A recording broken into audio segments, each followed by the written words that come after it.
اعوذ باللہ من الشیطان الرجیم بسم اللہ الرحمن الرحیم الم تر الی الذین بدلوا نعمت اللہ کفرا واحلوا قومهم دار البوار جہنم یصلونها وبئس القرار وجعلوا للہ اندادا لیضلوا عن سبیلہ قل تمتعوا فإن مصیرکم الی النار قل لعبادی الذین آمنوا یقیموا الصلاة وینفقوا مما رزقناہم سرا وعلانیة من قبل ان یأتی یوم لا بیع فیہ ولا خلال صدق اللہ مولانا العظیم۔ اللہ کا بڑا فضل ہے، سورہ ابراہیم چل رہی ہے۔ سورہ ابراہیم کی 4 آیات، آیت نمبر 28، 29، 30 اور 31، 28 سے لے کے 31 تک، یہ 13ویں سپارے کا 17واں رکوع ہے۔ اللہ حق بات بیان کر کے عمل کی توفیق عطا فرمائے۔ کل میں اپنی کسی مجبوری کی بنا پہ حاضر نہیں ہو سکا۔ ہم نے پرسوں جو آخری درس پڑھا تھا اس کے اندر 2 باتیں تھیں کہ ایک کلمۃ طیبہ ہے اور ایک کلمۃ خبیث ہے۔ کلمہ طیبہ لا الہ الا اللہ محمد رسول اللہ، جو بندہ یہ پڑھتا ہے، جو بندہ ایمان لاتا ہے اور جس کے دل کے اندر یہ کلمہ گھر کر جاتا ہے، جو دل سے اس کلمے کو پڑھتا ہے، تو اس کی جو جسم ہے، اس کی جو روح ہے، وہ انسانوں کے لیے بھی ایک پھلدار درخت کی مانند ہے کہ وہ ہر ایک کو سکھ پہنچاتا ہے، کسی کو تکلیف نہیں دیتا، کسی کے ساتھ لڑائی جھگڑا پیدا نہیں کرتا، فساد نہیں کرتا، معاف کر کے درگزر کر کے اچھے اخلاق، جیسا کہ نبی کریم صلی اللہ علیہ وسلم نے فرمایا کہ میں تمہارے پاس اچھے اخلاق کی تکمیل کے لیے، اچھے اخلاق کو تمہارے تک، انما بعثت لأتم مکارم الاخلاق، میرا جو بھیجنے کا مقصد ہے کہ میں تمہیں اچھے اخلاق سے کہوں، اچھے اخلاق کی تکمیل کروں۔ اور حضرت عائشہ صدیقہ رضی اللہ تعالی عنہا، ان سے سوال کیا گیا کہ میرے نبی کریم صلی اللہ علیہ وسلم کے اخلاق کیا ہے، کہ آپ صلی اللہ علیہ وسلم کا اخلاق کیا تھا، آپ کس طریقے سے لوگوں کے ساتھ اخلاق کرتے تھے، کیسا لوگوں کے ساتھ رویہ تھا؟ تو آپ نے فرمایا کہ کیا آپ قرآن نہیں پڑھتے؟ پورے کا پورا قرآن میرے مصطفیٰ صلی اللہ علیہ وسلم کا اخلاق ہے۔ یعنی قرآن کے اندر جو باتیں بتائی گئی، معاف کرو، درگزر کرو، پیار محبت کرو، رائی صاحب، آپ نے فرمایا کہ پورے کا پورا قرآن میرے محمد صلی اللہ علیہ وسلم کا اخلاق ہے۔ حضرت عائشہ صدیقہ نے یہ فرمایا۔ تو ہم نے یہ 2 باتیں پڑھی تھی کہ جو کلمۃ طیبہ پڑھتا ہے اس کے اعمال اس درخت کی مانند ہیں کہ جس کی جڑیں زمین کے اندر بھی مضبوط ہیں اور اس کی شاخیں آسمان تک جا کے پہنچ رہی ہیں، یعنی اس کے اعمال، اس کی نیکیاں جمع کی جا رہی ہیں، اس کو ان کا اجر دیا جائے گا۔ جیسے آپ محنت کرتے ہیں، کوئی فصل بوتے ہیں، درخت لگاتے ہیں، پودا لگاتے ہیں، تو اس کا ایک نہ ایک دن آپ پھل کھاتے ہیں۔ اس کی مثال اسی روایت کے اندر جو ہے نا کھجور کا درخت، حضرت ابن عباس رضی اللہ تعالیٰ عنہ کہ سب سے بہترین درخت کون سا ہے؟ کھجور کا درخت ہے۔ کیوں؟ کھجور کے درخت کی ہائٹ بھی زیادہ ہوتی ہے اور کھجور کے درخت کی ایک ایک چیز کا فائدہ ہے، اس کا پھل آپ سٹور بھی زیادہ کر سکتے ہیں، جو ہے جب سال کے جو ہے 355 دن جب مرضی کے کھائیں، اور ہر طرح کے اس کے اندر ہے فائدے ہی فائدے ہیں۔ پھر اس کی جو تنے ہیں، شاخیں ہیں، ان کی ٹوپیاں بنائیں، دریاں بنائیں، جناب چٹائیاں بنائیں، اور نبی کریم صلی اللہ علیہ وسلم نے اپنا ان کا جو وہ تھا چٹائی کے طور پہ بستر، جو وہ بھی کھجور کے اس سے، پھر اوپر جو حجر مبارک تھا اس کا چھت بھی کھجور سے بنایا۔ پھر جس ممبر پہ آپ جب خطبہ دیتے تھے تو وہ اس وقت ممبر سے پہلے جو کھجور کا ایک وہ تنا ہوتا تھا اس کے ساتھ کھڑے ہو کے، اور جب آپ اس کو ہٹا کے ممبر لایا گیا تو وہ تنا رویا تھا، بڑا مشہور واقعہ، رو کے اس نے کہا کہ میں، اس سے آواز آئی، بڑا یعنی ایک۔ اور کھجور کا ایک پیریڈ بھی ہوتا ہے، ایک ٹائم ہوتا ہے کہ کھجور آج اگر کسی نے بوئی ہے تو وہ شاید اس کے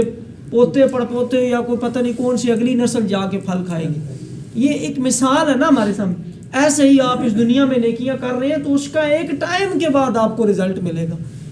آپ کو جا کے آخرت میں اللہ تبارک و تعالیٰ آپ کو اس کو۔ تو کلمۃ طیبہ جو اچھی بات کرتا ہے، اچھا کلمہ پڑھتا ہے، اللہ اور اس کے رسول کی شریعت کے اوپر، کلمے کے اوپر ہے، اس کو فائدہ ہی فائدہ ہے۔ جو اس سے ہٹ کے ہے وہ خبیث ہے، اس کو کوئی فائدہ نہیں۔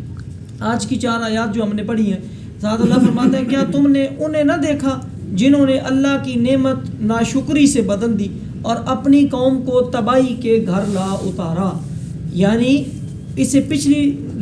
آیتوں میں یہ تھا کہ تم نے اس بندے کی مثل نہیں دیکھی، ایک کلمۃ طیبہ والا ایک کلمہ، پھر ادھر بھی یہی طریقہ کار ہے۔ لم تر الی الذین، کیا نہیں دیکھا اے محبوب آپ کے نہیں جانتے کہ ایک بندہ وہ ہے کہ جنہوں نے کیا کیا تھا, اللہ کی نعمت ناشکری سے بدل دی. ایک بندہ ہے اس کو اللہ تبارک و تعالیٰ نعمت دیتا ہے, کوئی بھی یہ بندہ ہے. ویسے اس کے بارے میں پہلے یہ بتا دوں, اس کے شان نزول حضرت ابن عباس رضی اللہ تعالیٰ عنہ سے پوچھا گیا تو انہوں نے بتایا کہ یہ آیت جو ہے یہ قریش کے جو کفار ہیں ان کے بارے میں, اور یہاں پہ نعمت سے مراد کون ہے؟ حضور نبی کریم صلی اللہ علیہ وآلہ وسلم کی ذات ہے. دیکھیں نبیوں نے دعائیں کی ہیں, نبیوں نے دعائیں کی, اللہ جی ہمیں محمد صلی اللہ علیہ وسلم کی امت میں پیدا کر, نبوت بے شک نہ دے لیکن ہمیں نبی صلی اللہ علیہ وسلم کا امتی بنا دے. ٹھیک ہے جی, اللہ نے فرمایا جو میرا فیصلہ ہے جس کو میں نے. تو قریش کے کفار جو ہیں اس سے, یا عرب کے جو کفار ہیں اس سے وہ مراد, بلکہ اس وقت تو انہوں نے یہ قول, آج تا قیامت یہ لگایا جائے گا کہ ہر بندہ جو کفر, منافقت اور شرک کے اوپر ہے, جو نبی کریم صلی اللہ علیہ وسلم کے مقام اور رتبے کو نہیں سمجھتا, ان کی شریعت کو پسند نہیں کرتا, تو وہ اس بندے نے اللہ کی نعمت کی ناقدری کی ہے, ناشکری کی ہے. اور اس وقت ان کے سامنے اللہ کے محبوب نبی کریم صلی اللہ علیہ وسلم ان کے درمیان موجود تھے, ان کو خود قرآن پڑھ کے سناتے تھے, خود ان کی ذات ان کے سامنے موجود ہوتی تھی, قرآن ان کے سامنے اترتا تھا, ان کے سامنے لکھوایا جاتا تھا. آپ صلی اللہ علیہ وسلم اپنا قول اور فعل کے سامنے ان کے سامنے سنت پیش کرتے تھے, معجزات پیش کرتے تھے. اور یہ آپ صلی اللہ علیہ وسلم کی ذات, کیونکہ قرآن کے اندر اللہ نے فرمایا لقد من اللہ, پس تحقیق ہم نے احسان کیا ہے, علی المؤمنین, مومنوں کے اوپر, اس بعث فیہم رسولا, کہ ہم نے مومنوں کے اندر اپنا ایک پیارا رسول مبعوث فرمایا. یہ اللہ نے بہت بڑا احسان فرمایا کہ میرا بہت بڑا احسان ہے کہ میں نے اپنا ایک پیارا. چھوٹی سی بات یہاں پہ, ایک معاشرے کی, ماشاءاللہ زیادہ بزرگ بیٹھے ہیں, جو اگر اپنی بچی کا کسی کو رشتہ دے دیتا ہے نا تو وہ کہتا ہے جناب میں نے اپنے دل کا یا جگر کا ٹکڑا آپ کو دے دیا ہے.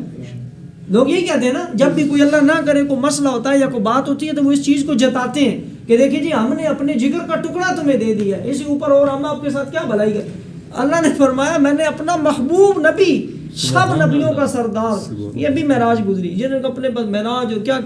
وہ نبی میں نے تمہیں دیا ہے عرب والوں, تو تم نے اس کی کیا قدر کی, اس کو پتھر مارے, اس کی بے ادبی کی, اس کی گستاخی کی, اس کو جادوگر کہا, اس کو شاعر کہا, اس کو مجنون کہا, نعوذ باللہ استغفر اللہ, کیا کیا تم نے اس کے لیے. اس کا تمہیں کام تھا ادب احترام کرنا. تو کیا تم نے انہیں نہ دیکھا جنہوں نے اللہ کی نعمت کی نعمت ناشکری سے بدل دی اور اپنی قوم کو تباہی کے گھر میں اتارا. اس سے مراد پچھلی قومیں بھی ہو سکتی ہیں ویسے سوچا جائے گا, ٹھیک ہے جی, کہ جو ہے جب اللہ نے کسی بھی, جیسے موسیٰ علیہ السلام کی قوم من و سلوہ دیا اور ان کے اوپر کیا کیا انعامات کیے, لیکن انہوں نے ان کی ناشکری کی. پھر اس قوم عرب کے اوپر کیا ہوا, اللہ نے بیت المقدس سے بدل کے خانہ کعبہ ان کو دے دیا, تورات کو انجیل کو ختم کر کے قرآن دے دیا, کعبہ بدل دیا, نبی نہیں دے دیا, کتاب نہیں دے دی, شریعت دے دی, اتنی آسانیاں پیدا کر دی, اپنا پیارا نبی دے دیا. لیکن جنہوں نے ان کی قدری کی, تو یہ ایک بڑے لیول کی بات ہے. ہمارے لیے اس میں سمجھنے کی یہ بات ہے کہ اللہ کوئی چھوٹی سے چھوٹی نعمت بھی دے, 2 وقت کی روٹی مل جائے, صحت ہو کہ آپ اٹھ کے چل پھر سکتے ہیں, آپ کسی کے محتاج نہیں ہیں کہ اگر واش روم بھی جانا تو کوئی پکڑ کے لے کے جائے, آپ کو اللہ نے صحت دی ہے, آپ کو اللہ نے فراغت دی ہے, آپ کو اللہ نے آسانیاں دی ہیں, اللہ تبارک و تعالیٰ نے سہولتیں دی ہیں, تو کیوں نہ ہم اس کا شکر بجا لائیں, کیوں ہم اس کی ناشکری کے اندر جائیں. ایک ایک چیز کے اوپر جتنا اس کا شکر ادا کیا جائے اتنا کم ہے. کسی کو اللہ نے پیدائشی نابینا پیدا کیا, لنگڑا پیدا کیا, لولا پیدا کیا, بہرا پیدا کیا, اس میں اس کا اپنا کوئی اختیار نہیں ہے, یہ اس مالک کی رضا ہے, اس مالک کا اپنا معاملہ ہے کہ اس نے کس کو کس طریقے سے. تو ہمیں اگر اس نے بغیر دعاؤں کے نبی کریم صلی اللہ علیہ وسلم کو امتی بنا دیا ہے تو یہ کوئی ہمارے لیے کم بات ہے. بغیر محنت کے, بغیر کسی کوشش کے اس نے ہمیں یہ پیارا قرآن عطا کر دیا ہے, تو ہمیں بھی اس کی اور کسی بھی نعمت کی شکر کیا ہے اور ناشکری کیا ہے. کئی دفعہ یہ کی بات کرتا ہوں, کوئی بھی نعمت ہے, اس سے مراد نبی کریم صلی اللہ علیہ وسلم کی ذات اور اس سے مراد یہ قرآن اگر لیا جائے جو بھی ہے, تو اس کا شکر اور اس کی قدر یہ ہے کہ اس قرآن کو بار بار پڑھا جائے. نبی کریم صلی اللہ علیہ وسلم کی ذات کا شکر اور قدر یہ ہے کہ بار بار ان کے فرامین کو پڑھا جائے, ان کی سیرت کو پڑھا جائے, اور ان کی سیرت کو پڑھ کے اس کے مطابق اپنے آپ کو ڈالنے کی کوشش کی جائے. ہمیں کسی جوان بیٹھے ہیں, میں خود اس اگر کسی جناب اپنے والدین سے پیار ہو, والد صاحب سے پیار ہو, والدہ سے پیار, تو ہم کوشش کرتے ہیں, یا کوئی ہمارا جو استاد ہے, پیر صاحب ہیں, اپنے مولوی صاحب کوئی, تو ہم کوشش کرتے ہیں جس طرح کی چیز وہ پسند کرتے ہیں, جس طرح کی بات وہ پسند کرتے ہیں, ہم اس طرح ان کے ساتھ اٹھنا بیٹھنا کریں تاکہ جناب وہ کیا کریں, خوش رہیں ہمارے ساتھ. تو اب نبی کریم صلی اللہ علیہ وسلم کو اگر ہم راضی کرنا چاہتے ہیں اور بلکہ اللہ کو اگر راضی کرنا چاہتے ہیں، اس کی تفصیل میں اپنی طرف سے کوئی بات نہیں کرتا، تیسرے سپارے کے اندر آ جائے، کل ان کنتم، اگر تم چاہتے ہو تحبون اللہ، اللہ تم سے محبت کرے، فاتبعونی، میں محمد صلی اللہ علیہ وسلم کی پیروی کروں۔ اگر تم چاہتے ہو اللہ تم سے محبت کرے تو تم محمد صلی اللہ علیہ وسلم کی پیروی کرو۔ تم محمد صلی اللہ علیہ وسلم کی پیروی کرو گے تو ہوگا کیا؟ یحببکم اللہ، اللہ تم سے محبت خود کرے گا۔ تم یہ چاہ رہے ہو میں اللہ سے محبت کروں، قل ان کنتم تحبون اللہ، میں اللہ سے محبت کروں، بس تم یہ نہ کرو، تم محمد صلی اللہ علیہ وسلم کی پیروی کرو، اللہ خود تم سے محبت کرے گا، اللہ اپنی محبتیں تمہارے اوپر نچھاور کرے گا۔ اس کے لیے شرط کیا ہے؟ نبی کریم صلی اللہ علیہ وسلم نے سنت رکھی، نبی کریم صلی اللہ علیہ وسلم یوں کھانا کھاتے ہیں، نبی کریم صلی اللہ علیہ وسلم یوں نماز پڑھتے ہیں، نبی کریم صلی اللہ علیہ وسلم یوں امامہ باندھتے ہیں، نبی کریم صلی اللہ علیہ وسلم کا لباس یہ تھا، جو بھی سوتے اس طریقے سے، کھاتے سے، ہر آپ ان کی ہر سنت ہمارے سامنے موجود ہے، جو ان کا اخلاق یہ تھا، ان کا بات کرنے کا طریقہ یہ تھا، ان کا رشتہ داری میں معاملات یہ تھے، اس کے مطابق ہم 100% تو نہیں ہو سکتے، جتنی کوشش کر سکتے ہیں، جتنا اپنے آپ کو ڈھال سکتے ہیں، یہ شکر کا طریقہ ہے۔ اور اگر ہم اس کے خلاف جاتے ہیں، سنت داڑھی مبارک کو نہیں رکھتے ہیں، اس کے خلاف جاتے ہیں، برے اخلاق پیدا کرتے ہیں، اس کے خلاف جاتے ہیں ہم نماز نہیں پڑھتے، اس کے خلاف جاتے ہیں کہ ہم جو ہے وہ عفو درگزر کا معاملہ نہیں کرتے، لوگوں کے ساتھ پیار اخلاق کا معاملہ نہیں کرتے، ہم ان نبی کریم صلی اللہ علیہ وسلم کی سنتوں کے خلاف جاتے ہیں، تو پھر ہم کس میں جا رہے ہیں؟ ناشکری کے اندر جا رہے ہیں۔ اور اگر شکر کرو گے تو اللہ اور بڑھا کے دے گا، اور ناشکری کرو گے تو اللہ فرماتا ہے کہ میرا عذاب بڑا سخت ہے۔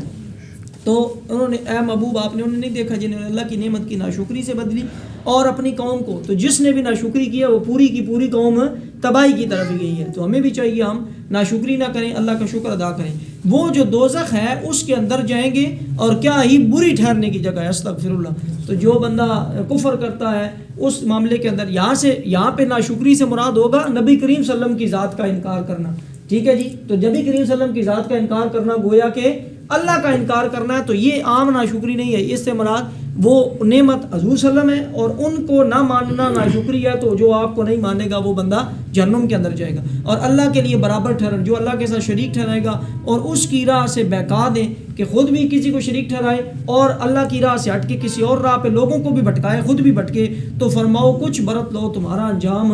آ گئی ہے۔ تھوڑا عرصہ تمہیں مہلت دی جاتی ہے، وہ تم تھوڑا سا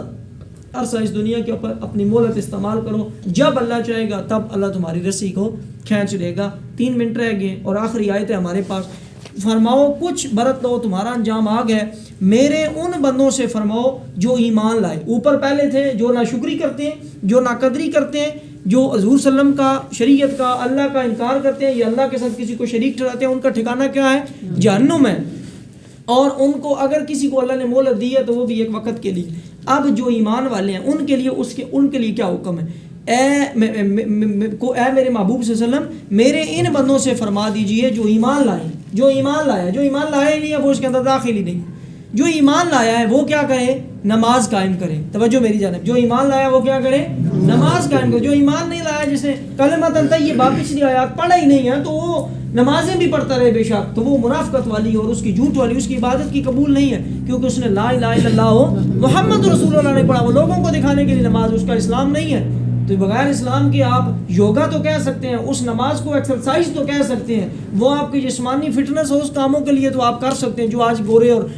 دوسرے ڈاکٹر ان کو کروا رہے ہیں کہ جناب اگر آپ کو یہ چاہیے تو نماز کی طرح پریکٹس کریں، اس کا ثواب کسی کو نہیں ہے۔ یہ ہم مسلمانوں کے اوپر ہم نے لا الہ الا اللہ محمد رسول اللہ پڑھا ہے، اور ہم کبھی بھی اس نیت سے کوئی عبادت، کوئی نماز نہیں پڑھتے کہ ہماری ایکسرسائز ہو جائے گی، ہم اس لیے نماز پڑھتے ہیں ہمارا محبوب، ہمارا رب راضی ہو جائے گا، ہمارے رب کا حکم ہے کہ ہم نے اس نے آگے سجدہ دینا ہے، وہ ہمارے سیکنڈری کو کیا کہیں گے کہ یعنی اگر ہم عبادت کر رہے ہیں ثواب کا ثواب ہے، اور وہ ساتھ خود ہی کام ہوئے جا رہا ہے، دوسرا کام ہم نہیں کریں گے، لیکن ساری ہماری ایکسرسائز ہوئی جا رہی ہے۔ تو کفار دنیاوی فائدے دیکھتے ہیں، ہم اخروی فائدے دیکھتے ہیں۔ تو اپنے بندوں سے فرماؤ، یا میرے بندوں سے فرماؤ جو ایمان لائے ہیں وہ نماز قائم رکھیں، اور ہمارے دیے میں سے کچھ ہماری راہ میں سے چھپے اور ظاہر طور پہ خرچ کریں۔ تو یہ دونوں طریقے ہیں، آپ اللہ کی راہ میں اعلانیہ بھی خرچ کر سکتے ہیں اور اللہ کی راہ میں خفیہ طریقے سے بھی خرچ کر سکتے ہیں، فقط نیت کا فرق ہے۔ اگر آپ کی نیت میں ریاکاری نہیں ہے، آپ کی نیت میں یہ مقصد ہے کہ سر عام دیں تو تاکہ اوروں کو دل میں بھی جذبہ پیدا ہو تو بھی ٹھیک ہے، اور اگر آپ چھپا کے دیتے ہیں اس نیت سے کہ کہیں ریاکاری میں نہیں آ جائے تو آپ چھپا کے دیں، کھلے عام دیں، تو جس طریقے سے بھی ہو آپ اللہ تبارک و تعالیٰ کی راہ میں غریبوں، یتیموں، مسکینوں، بیواؤں کے اوپر خرچ کریں۔ تو دو باتیں، نماز پڑھیں اور اللہ کی راہ میں خرچ کریں، چاہے چھپا کے چاہے اعلانیہ۔ آخری بات، اور اس دن کے آنے سے پہلے جس دن نہ سوداگری ہوگی اور نہ کوئی یارانہ ہوگا، قیامت کا دن آ جائے گا، وہاں بندے کہیں گے ہمیں اللہ جی چھوڑ، ہم دوبارہ جائیں، جا کے ہم اس کے بدلے فلاں چیز، اس دن نہ کوئی سوداگری ہوگی، نہ کوئی منافع ہوگا، نہ کوئی چیز کہیں کسی سے لا کے کسی کو دے سکے گا، نہ کوئی تجارت، نہ کوئی نفع، نہ کوئی معاملہ کسی کے کوئی کام نہیں آئے گا۔ وہی کام ہوگا جو اس سانس کے جانے سے پہلے کیا ہوگا۔ آج کی آیات کے اندر جو ہمیں بات سمجھ آئی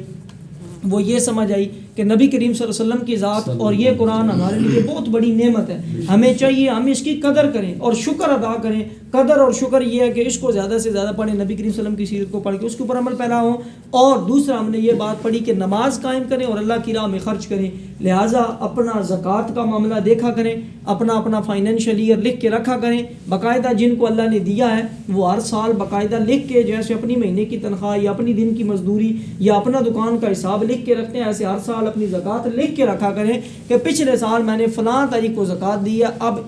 اگلے سال اس تاریخ کو میں نے پھر اپنا حساب لگانا اور میں نے اس میں سے زکوٰۃ دینی ہے، یا باقی آپ نے جو صدقہ خیرات کرنے ہیں۔ اللہ تبارک و تعالی ہمیں اس قیامت کے دن سے پہلے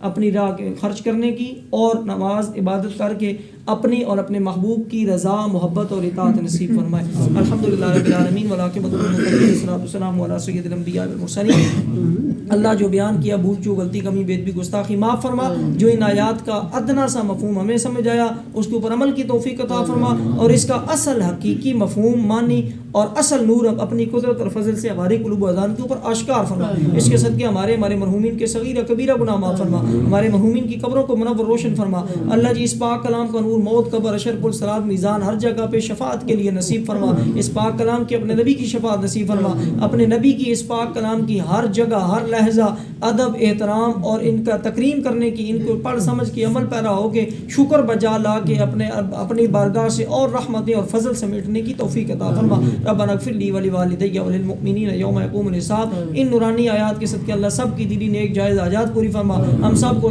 جسمانی، ظاہری، باطنی، روحانی تمام بیماریوں سے شفائے کاملہ عاجلہ عطا فرما۔ اول خیر، آخر خیر، دار خیر، باطن خیر، بیدک الخیر، انک علی کل شیء قدیر۔ صلی اللہ تعالی علی حبیب محمد و علی آلہ وصحبہ۔